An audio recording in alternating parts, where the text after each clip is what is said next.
Thanks for tuning in to this edition of IHTV. Now, when you're bow hunting, you don't always have deer in front of you. So I've pulled together all of these video clips of what I like to call targets of opportunity.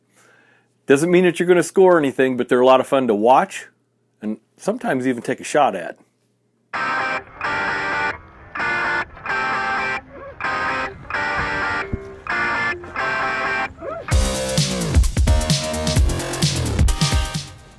As a Missouri bow hunter, you get 2 any deer tags as well as 2 turkey tags that you can use during the archery season. So even though you're licensed for that and you may be going for it, turkeys in the fall from a tree stand, they just don't happen that often, but sometimes they just do. But this isn't about that. We're going to talk about targets of opportunity. If you turn back to season 5, I did an episode called What Does the Fox Say? And it was one of those days. It was a December day. I was out late season bow hunting for deer and in a tree stand, and along comes a fox. And I was fortunate enough to score on that fox. I've got him in the freezer still. He's all skinned out, tanned, and ready to be mounted. And I'm going to be trying that. So maybe we'll put together a video on that mounting process a little bit later. But in this episode, we're pulling together, I went through all the footage and started pulling about all of the targets of opportunity. Now, one of the big things in any deer hunter's woods you'll see crossing your path a lot of times is the coyote. Coyotes are fawn killers, they're predators, and we need to do our part as conservationists to help manage that population of the predators in our area. And that could be anything from bobcats and foxes and coyotes, as well as other types of animals such as coons and possums and skunks and those types of animals as well. Now, since I'm getting into taxidermy, I'm not afraid to take a shot at some critter out there to skin their hide, to tan their hide, or do whatever. So kick back and watch as we're going to try to see what we can do on the coyote population in some of the areas I hunt. And then we have a special spot and stock, Christmas Eve spot and stock for you. So thanks for tuning in again. The neighborhood, an urban property inside the Kansas city limits, has more than just giant deer and occasional fox. It's got a pack of coyotes on it. I heard one sneaking up the trail behind me and launched a raged tri-pan his way. He ran a few yards and laid down the timber from me.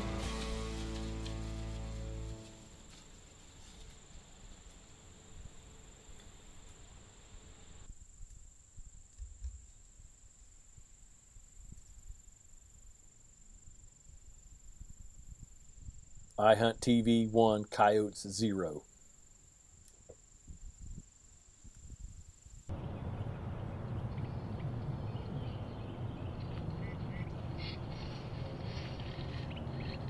Well, I'm back in the neighborhood, same tree stand, and I'm helping you see what I see. Right behind this tree here, there's a 8-point buck standing there working a scrape.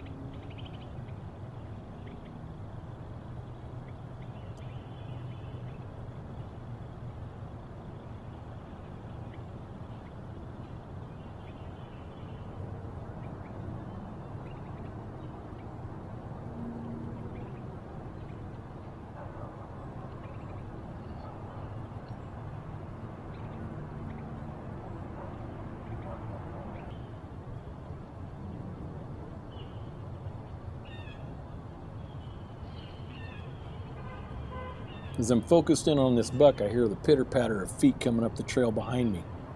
And I know it sounds just like a coyote running up behind me.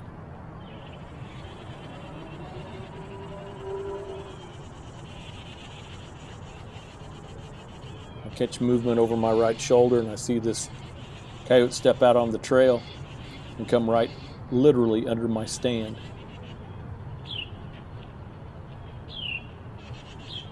I'm going to draw, and he's almost straight down from me. I'm looking for an opening.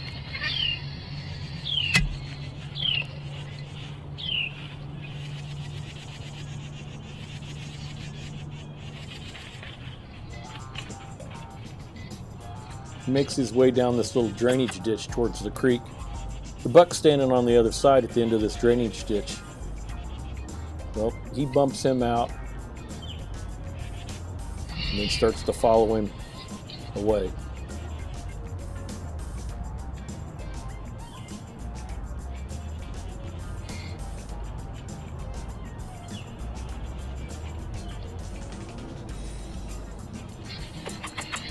So going to draw again. I see him making his move, and I guess where he's at and let her rip.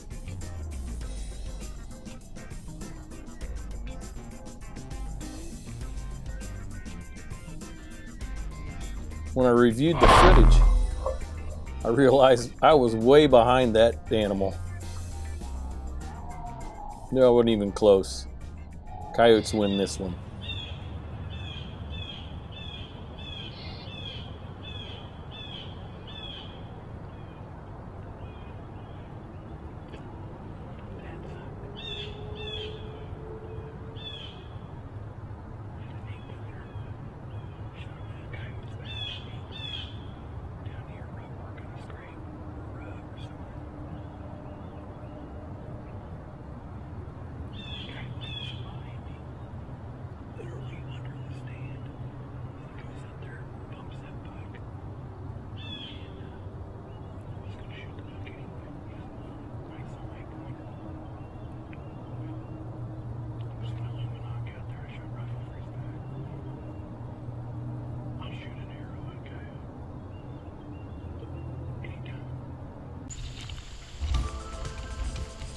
Killing coyotes is kind of easy when they come in close and they're one at a time, and you got time and they have no idea that you're there.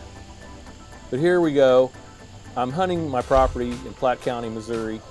I'm in a creek bottom stand, a lock on, and have a great view of all of the woods around me. This stand is always given me the best view of a lot of targets of opportunity. Always coyotes, an occasional bobcat. I've seen foxes from this, and even an otter the other day. Well, on this particular day, I had a pair of coyotes coming in. They're about 75 yards away, kind of a long ways out, and I just turned the Tacticams on and hoped for the best.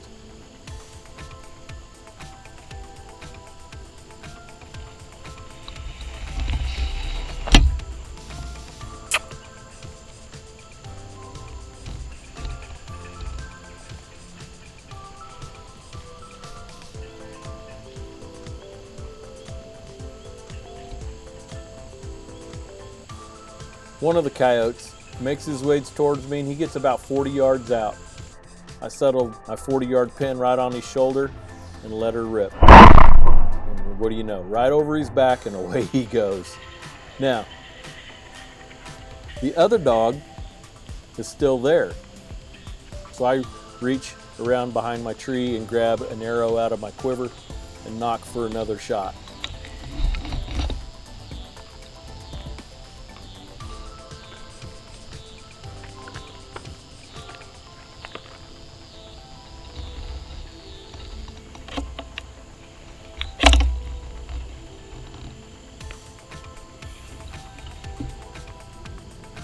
As I knock the next arrow, I'm watching this coyote, and it appears that he's going to take the same path as the other one. I'm hoping that I won't make the same mistake, so I'm setting up for the same shot, making the correction in my aim, get the full draw and hold, and so I'm watching the other one that stopped out there a ways, watching what I'm doing. And he takes off. He gets to where my arrow's stuck in the ground. I don't know if he smelled my scent on it or what, but he runs away and joins his buddy, and off they go. Oh well. Coyotes win that one.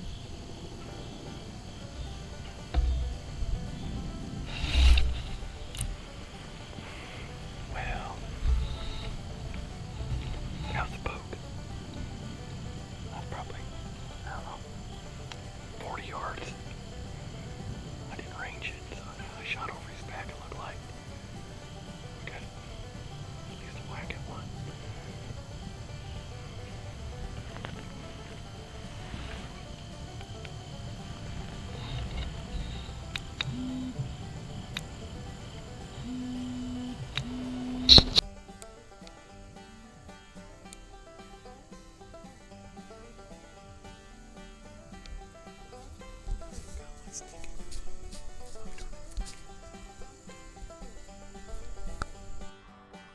Here's another look at that shot. Right over his back, you can see the dust stick out.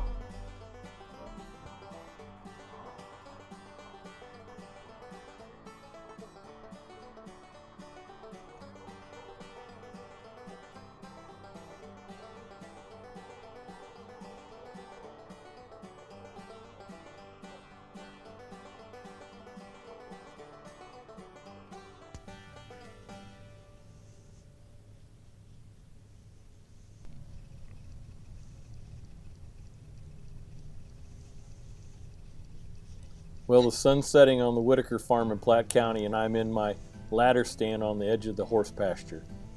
And I heard a coyote howling. So I howled back, and here he comes.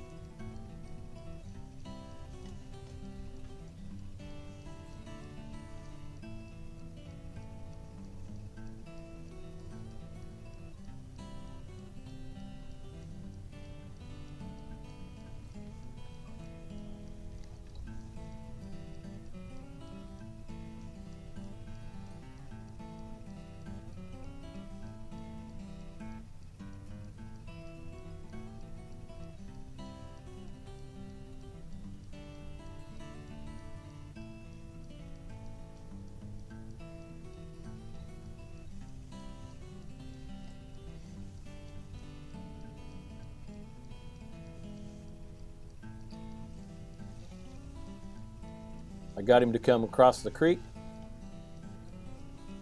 He went over and relieved himself and scratched in the grass as I watched him. And then he stepped out into the field at about 40 yards.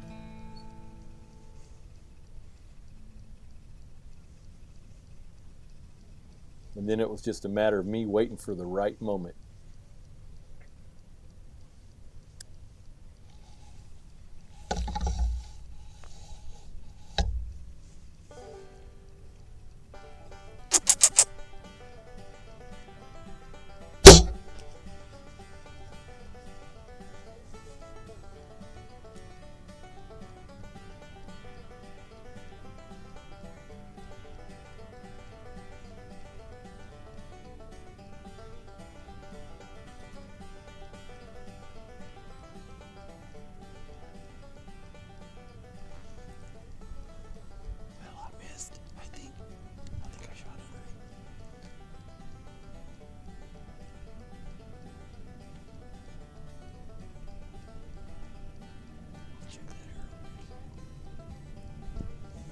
Now, launching arrows at coyotes at 40 and 50 yards from a tree stand is generally way over my skill level. I get lucky once in a while, but I will take that shot every single time.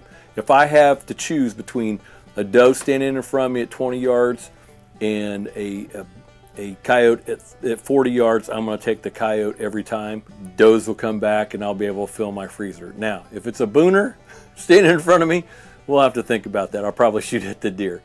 But as we continue on with this episode of IHTV, we're going to close this out with a Christmas Eve spot and stock. So enjoy the rest of the show. Well, it's December 24th. Merry Christmas. It's Christmas Eve, and I didn't go out this morning. It's pretty cold, but you know, I have my IWAM suit. That doesn't scare me. I just was tired. It's about 11:20 right now. I got a pretty strong northwest wind, probably about 15 miles an hour.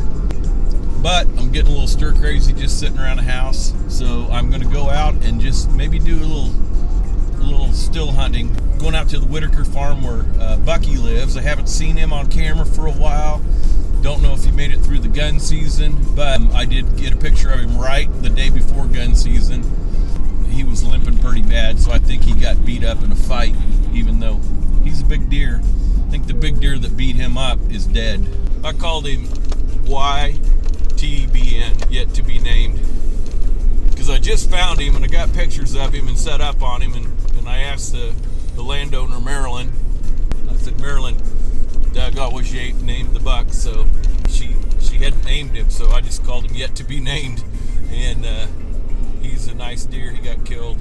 If you saw my Tacticam Christmas card reveal video with the trail camera video with the deer turning into Rudolph, that was yet to be named. He's a pretty good deer. But I don't plan on sitting a lot, so I'll be on the move most of the time, doing some still hunting, just kind of scouting around and see if I can see any signs. My camera in one area up there is already this morning has caught 2 or 3 does, a coyote, and another hunter across the fence. So my camera set is right on the fence line, and I'm not sure what he was hunting, but he had blaze orange thermal seat. He was all camoed out, but he was carrying a rifle. So I don't know if he was just out squirrel hunting or what. There is no firearm season. Muzzleloader doesn't open till Saturday. He might have been coyote hunting or something like that, but if that's the case, that's the case. He was on the other property. Hopefully he's not shooting does with a rifle today, which is totally illegal. So I'm headed out and going to see what we can see. So stay tuned. Christmas Eve spot and stalk. It's about 11:30. It's 25 degrees.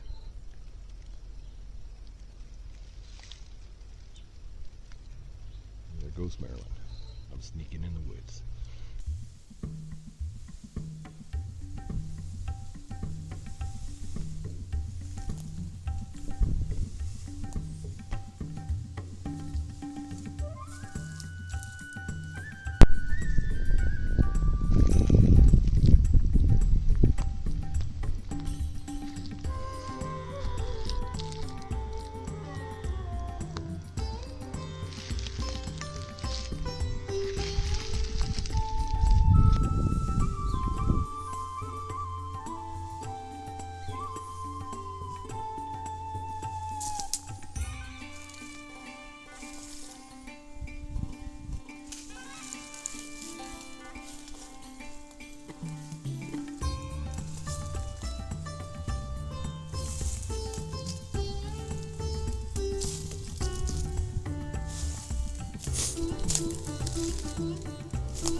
Trail camera this morning on the other side of the fence. Karen, I thought was a seat, but apparently new owner, so I'll have to find out who that is so I can contact them. Just let them know that I'm not jumping the fence. I'm on the corner, but I'm not jumping the fence. But permission to track would be nice. So, but you can see there's my ground blind right behind me.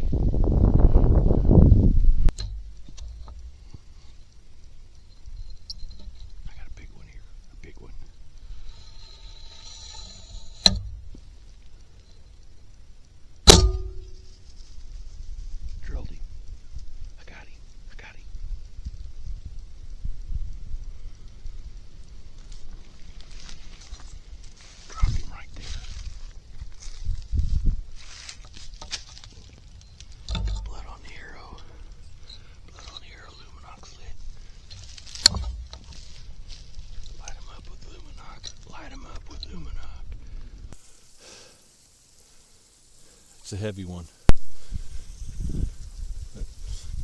Stop and enjoy the view of the waterfall here. Turn this. Not much of a waterfall, but I'm dragging this thing out, man. It's heavy.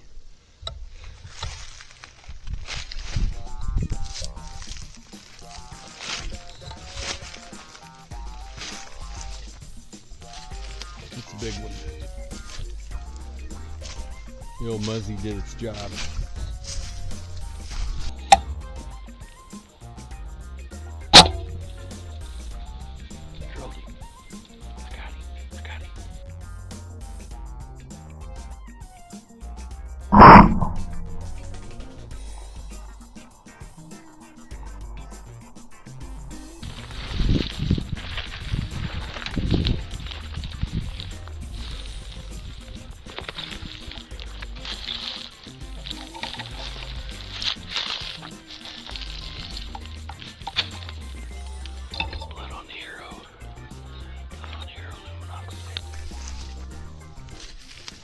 big one. The old Muzzy did its job. So thank you for tuning in. Hope that you like and subscribe to our channel here on YouTube, on Facebook.